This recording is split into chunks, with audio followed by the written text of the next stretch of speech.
Hi there, and welcome to another episode of TPi Talks. Today's topic of conversation is streaming, for which we have gathered a whole host of people from the CT. Guys, without further ado, would you like to introduce yourselves? Yeah, hi Stu. I'm Matt Eve and I head up corporate events at CT. Hi Stu, my name's Steve Perkis and I look after sport at CT. Hi Stu, I'm Ben Thompson and I am the head of broadcast for CT. Hi Stu, I'm Graham Miller, head of music touring at CT. Fantastic. So I was saying before, streaming has very much become the buzzword of the time. But before we go into the offerings and some of the projects you've been involved in recent times, could you just talk through what was already available from CT in terms of streaming? Yeah, that's actually a really interesting question for us because we've been streaming events for years and we've got a fully integrated department for delivering networks and streamed events on site. And in fact, just beneath us here, we have a totally secure server room that a lot of those web streams were hosted on. But our development was always going to be in these facilities that we're sat in now, which are completely purpose-built client facilities. This is the virtual studio we're in. We have Unity next door, and we have the remote production gallery where Ben is. And this was always on the roadmap. But how we're thinking about streaming events now is completely different, just through the rate of change because of the current situation with COVID-19. Over the past 2 months, it's been totally unprecedented for how much development and response in the industry there is in just changing the way that we work and all the technologies involved. For instance, at CT London now, in particular, we really think about the 3 key pillars when it comes to a streamed event. So that is contribution and making sure you're getting the highest quality signal in and video pathway, production, what setting it's in, bringing in all those production values, how it's cut together, all of those elements. And then the distribution as well, whether that is via a traditional stream over a PowerPoint distribution system like our TechViz Live. Fantastic. And could we just go into some of the specifics and the brands that are available from CT Warehouse?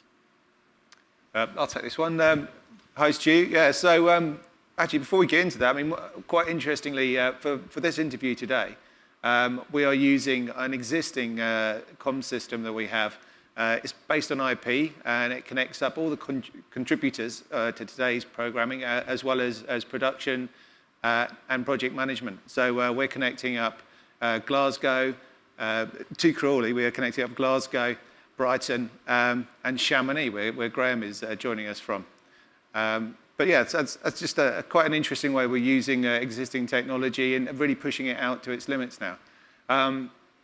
This box here on the table next to me is the NEP, is part of the NEP at Home system.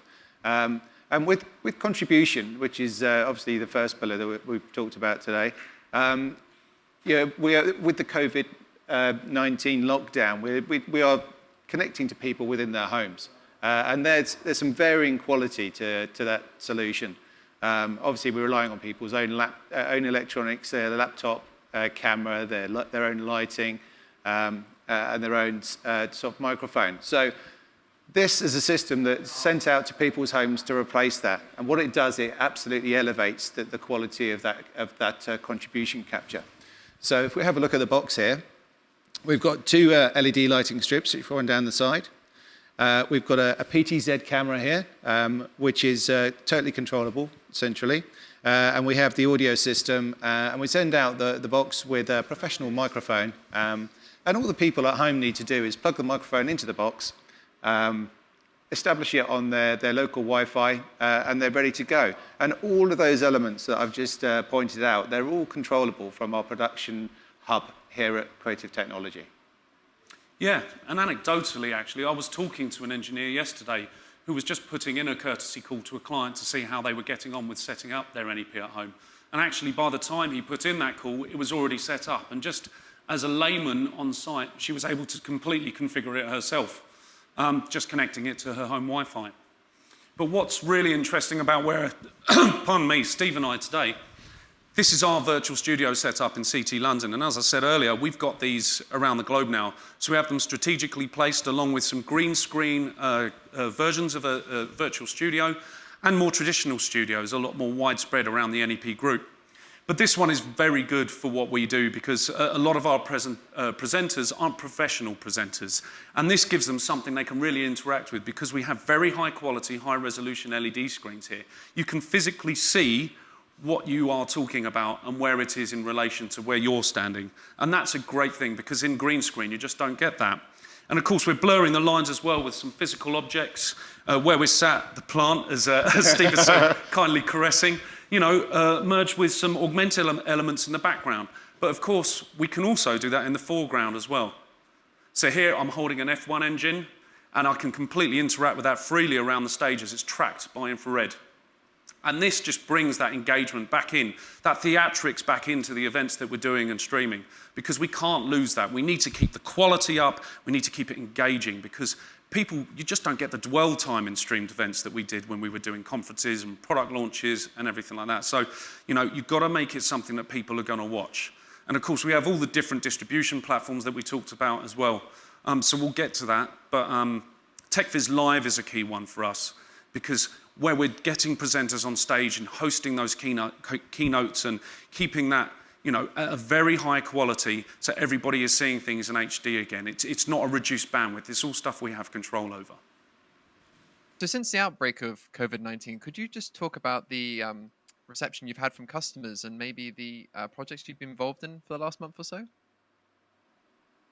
Yeah, we've been obviously doing a lot of streaming events over the last couple of months. We're doing a lot of work with governments, organisations, businesses, basically just helping them to keep things moving, really.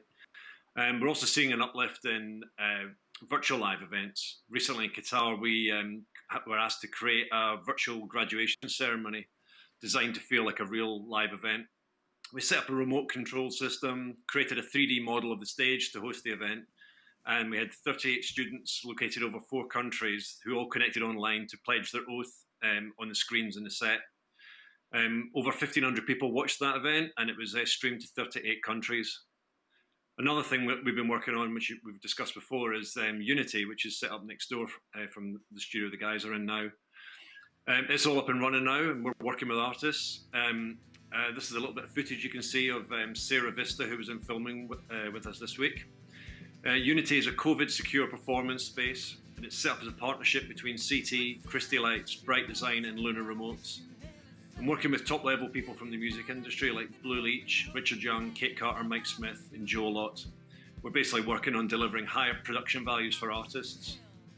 In that space, there's no crew. The whole thing's set up to be operated remotely, and all the crew are spread across different rooms with social distancing, so it's a safe environment for everyone to work.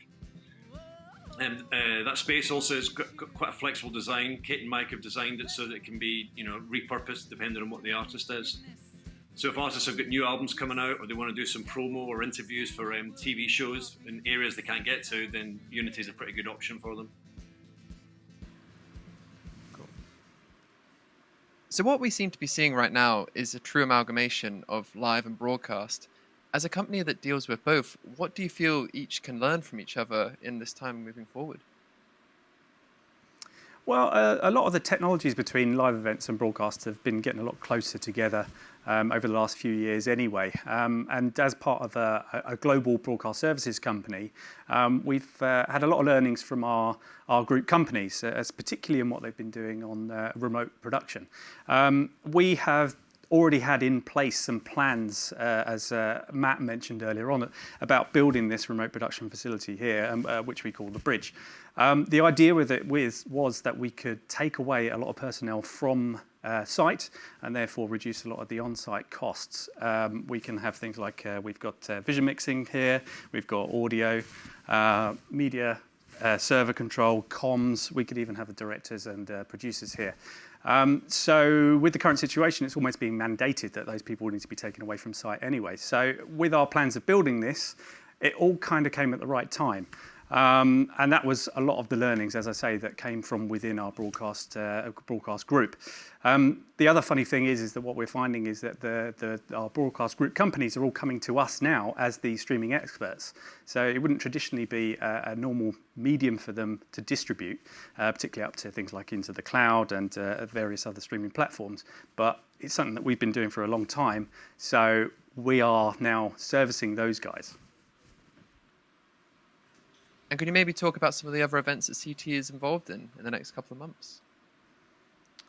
I could talk about a little bit of what's happening in the sports side of things. We talked a little earlier about how we're trying to bring the audience and atmosphere back into games.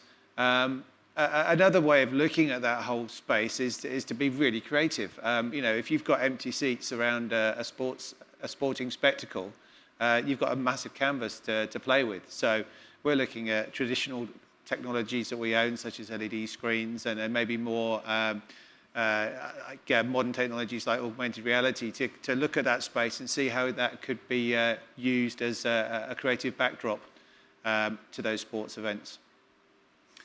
And I think the really important thing for us here is that everything we've invested in here and that we've been talking about with you today is set us up for the future because, okay, live events, that runs in our blood. It's what we love doing.